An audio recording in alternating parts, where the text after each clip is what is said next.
All right, all right, all right. Here comes the money. Here we go. Money talk. Here comes the money. Money, money, money, money. Dollar, dollar. Dollar.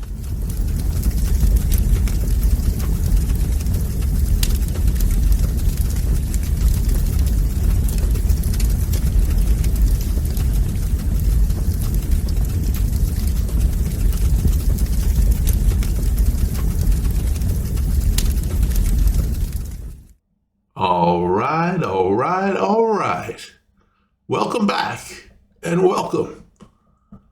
So here we are, a couple days removed. I was on assignment, so now I'm back. And now let's take a look at NQ. Looks like things have improved somewhat from when we last took a look. But looking on the daily, looks like we popped to the upside a little bit. We may have set a higher low. If this ends up being a higher low, off we go. Till where? Well, we've got some overhead difficulties.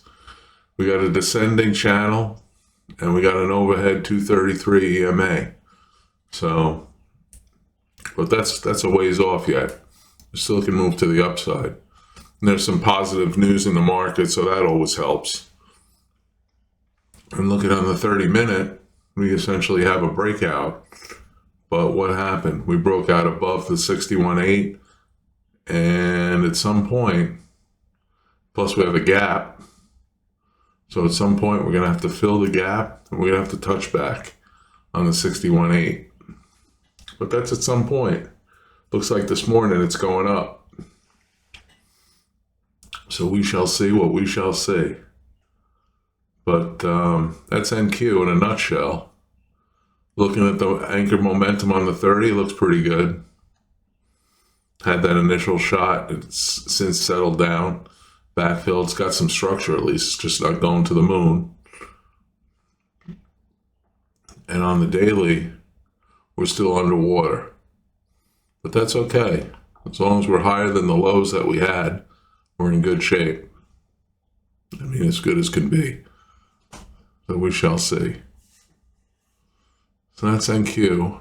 I just want to look at a couple things and make this a quick video, because the thing that I'm noticing is it seems like people are opting to take a look, which is good. I'm glad that you do so. But they're not staying for the whole thing. And I can't blame you. Who wants to sit around for an hour and watch some guy talking about charts?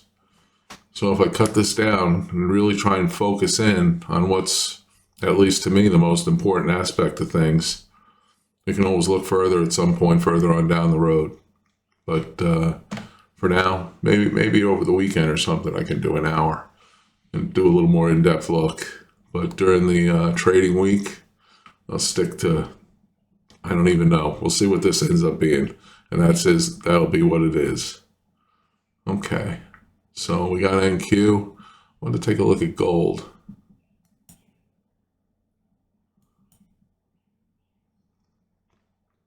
Last time we touched on gold on a daily, it was just leaping, just shooting up to the moon, basically. And had a little bit of a comeback here. I forget what you call that. Dark cloud cover, I think, is the name of the candle. And that portends that gold's coming back in a little bit. Where's it coming back to? Well, it can start off by just coming back to the 200%. Fib. I mean, it's retouched the upper channel. So that fib at 33.60 ends up being the first stop, but it's got a ways to go from there. Really should come down to the 161.8. Let's see if there's another point. Looks like the 127.2. It burst above. Didn't look back, kept going. So we got some comeback to do, which wouldn't be the worst thing in the world, because over the time that it spends building structure back in and coming back down, the lower channel should be rising up. And that would be a good place for gold to come back down, similar to what it did over here. It came down pretty hard over here, but you know what? It took off in such a way that it could come down a lot harder. here. Somewhere out here on the right-hand side, which we don't know about. And looking at the anchor momentum, it's still really strong.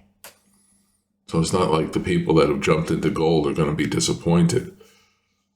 If you got in late, like you chased it a little bit, well, then you're going to get a haircut. But at the same time, if you just hold on for the longer term, and this is a daily chart, so you're going to hold on for a while, then basically it should be okay, because I don't think gold's necessarily going to be going down anytime soon. Down meaning long term. In fact, why don't I just take a quick look? Take it a year weekly for a second. And it's got a doji at the top. But it's still, as you can see, it's really strong on the anchor momentum. It's just gotten ahead of itself. Got ahead of itself here. What did it do? It had to come back in. Touch the slow line on the anchor momentum, the fast line, touching the slow line. And then it took off.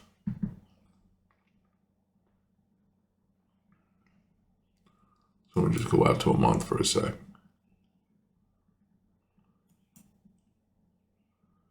And it's still a meteoric rise. And plenty of room to come back in. I mean, the last time you had a significant rise from a monthly perspective, you had a long consolidation before it took off again. So it's just a little bit of over speculation. It just needs to settle down. It may be strong enough that it goes sideways. Hell, it might still keep going up to the moon. I don't know. That's what the right-hand side of the chart is all about. It's the future. And I'm not going to put on my Swami hat and say that I know what the hell's going to happen out here in the future. I'm just looking at what's happening now. And what happened is that gold's really strong. And why? In reaction to what's going on. And there's a lot going on. Not for the speculation of this particular video. But at some point, maybe I'll put together a video that speculates or takes a look at what's going on from a macro perspective. Let's take ourselves back down to where we were. All right, we're back. So that's gold from a investing perspective, I guess. I think that if you're on a daily chart, you're investing. You're not necessarily trading. Although you could, but for trading, I go into the 30-minute. At the 30 minutes showing that it's coming back in. So I wouldn't necessarily be buying here. I'd just be patiently waiting to see where we get what? A higher low. Right now we have low, high, lower low, lower high, lower low. I would think lower high, and so forth. Excuse me. So that's gold. Now I want to look at one more stock. Or not stock. Well, yes, stock, but one more thing. Tesla. Now, Tesla just reported earnings. And unfortunately, the earnings weren't that good from a standpoint of they expected 35 cents and they reported 27 cents. But they must have had a good conference call because it's going up. And maybe the going up is the speculation, or not the speculation, but the confirmation that Mr. Musk is going to return to Tesla from his duties at Doge. And that always bodes well for a company when the chief is at the helm. So I would hope for Tesla's sake that things turn around. And looking at the daily, I think they put in a floor. We got a double bottom around 222. And the last touch of the 222 was just a touch. It wasn't a hard sit down like it was here and here. So I think we go up from here. Where do we go up to? Once again, just like we were talking about NQ, you've got a ceiling overhead of the descending channel and the 233 EMA. And you have some work to do in terms of the fibs. I mean, here it's come above. It's got to touch that 141.4 before it moves higher. We're just gonna have a touchback because it didn't touch back. I mean, hell, it just happened yesterday, so it has plenty of time to do it. But it's just one of those things that kind of stands out. At some point, somewhere along the way, it's got to touch back at 141.4. And we move higher. And the anchor momentum, it's not looking exceptionally strong right now. But between the low point, the floor that I talked about at 222, and the EMA up around 285, you've got a sideways channel. We had markdown. Now we have accumulation, speculation, basically just chugging through here at different price levels and just accumulating shares before you take it back up and mark it up. So it's a process. If we go further out on Tesla, just to take a look, see, we got to a weekly. What do we got? I think we got a good place here. We're down on the lower channel. Not to say it can't go lower, it can. And that's what the anchor momentum is kind of indicating. It's kind of coming around, it's rounding. So I would think that Tesla's going to basically do some more accumulating in this area before it moves higher. Just go out to the monthly for a second.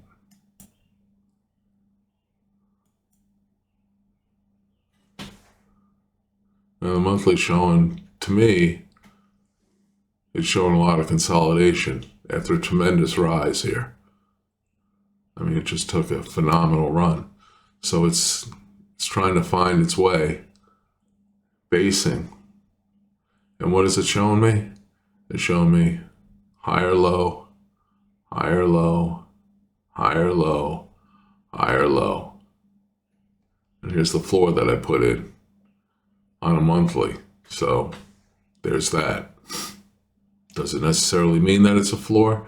No, it doesn't. But on a daily chart, it looks pretty good. So that's why I put it in. Now I could do fibs way out here and see what those are about. But maybe I'll save that for another video because we're already at 12 and a half minutes. And I really don't want to blather on here for a long period of time. I'd rather wrap it up. So with 12 and a half minutes in, looking at a monthly, I would say that Tesla's in good shape. I'd like to think positive. It's just going through a very big consolidation phase because of that initial humongous run that it took. And obviously, the strength that it had consolidating down here, it took another big run. So there's more than enough people wanting to buy in. It's just where to buy in. And then the shorts are always going to come in and try and push things back down and take advantage of people in terms of, long-term perspective. Or just in terms of perspective where, somebody gets in there like, oh, I've got Tesla, I'm going to hang in for a while. Then all of a sudden, volatility kicks in. Boom. Down it comes. It's going to test you. Your ability to hang in there. Not easy to do. Especially when you've got your little nest egg and you're trying to protect it from the forces of nature in terms of the markets. And nobody helps. You got to somehow do it yourself. And that's what I found myself. I think I talked in a prior video about the fact that when I first got in, I lost 75% of my money on one trade. I didn't know what the hell I was doing. So I've taken the better part of 20 years to learn what I need to know in order to hopefully make some money. And there are still no guarantees because of the mental side of the game, which is huge. And I keep recommending a book by Jared Tendler, The Mental Game of Trading. Look it up on Amazon. Get a hold of it. Read it. If you don't like reading, they have an Audible version. So go to Audible and sign up and listen to Mr. Tendler talking about his book or reading his book. That's a big, big part of the game. I mean, it's the mental part of the game, like the title says.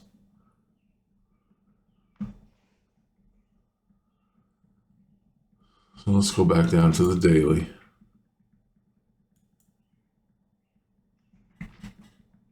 And here we stand. Oh, up we go with Tesla, it looks like. Up we go with the markets, which will have everybody breathing a sigh of relief. Wasn't an easy transition, but we were overdone. It needed a correction, and the correction may not be done. I mean, if I come back to NQ, which I follow, I mean, it's my primary focus.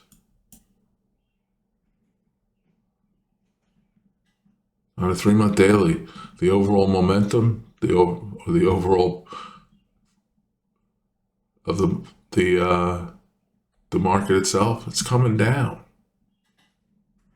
It's got a lot of work to do, but this area right in here could be excuse me, I'm getting ahead of myself. It could be a turning point. You're outside the channel. You got tremendous movement. I don't even have the volume up here. I should put the volume up. But in any event, it could pivot on this point right here.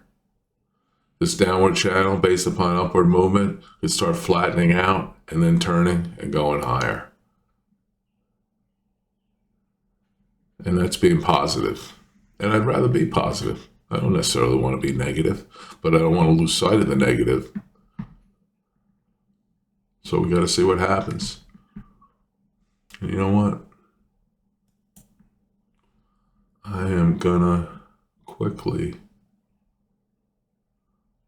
I say quickly because we're at 17 minutes.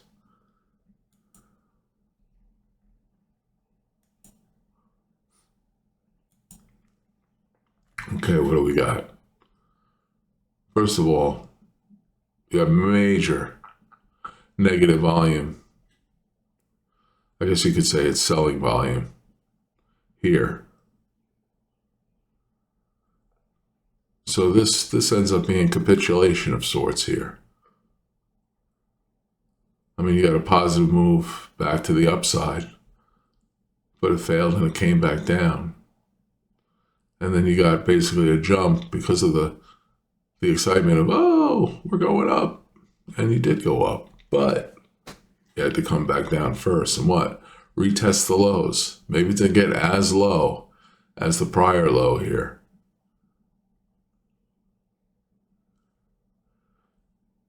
Then you had what to me looked like short covering. There was news mixed in. I mean, there's lots of things that can drive the price of the market. But in certain respects, when you have this much profit that you made, if you're on the short side, just riding it down, you get a little antsy, a little nervous here. So you cover. Everybody else covers at the same time. At least that's what it looks like to me. Now things have settled down a little bit more. And you have a retest of the lows, except you don't even come close to what the lows were. So it's a higher low. Higher low, off you go. And it ties in with news events. I mean, it seems like things aren't as dire as they were. And it's always darkest before the dawn. But once the dawn kicks in, you get a little bit of sunlight, you grow. That's hopefully where we all go. So that is it. Coming in to 20 minutes. And that's where I'm going to stay. I'm not going to talk about another thing. I'm just going to stay at that, and I'll see you next time. Not in the next one, next time. So whatever you're doing, I sure hope you're having a good day doing it. And I wish you good trading and good luck and goodbye.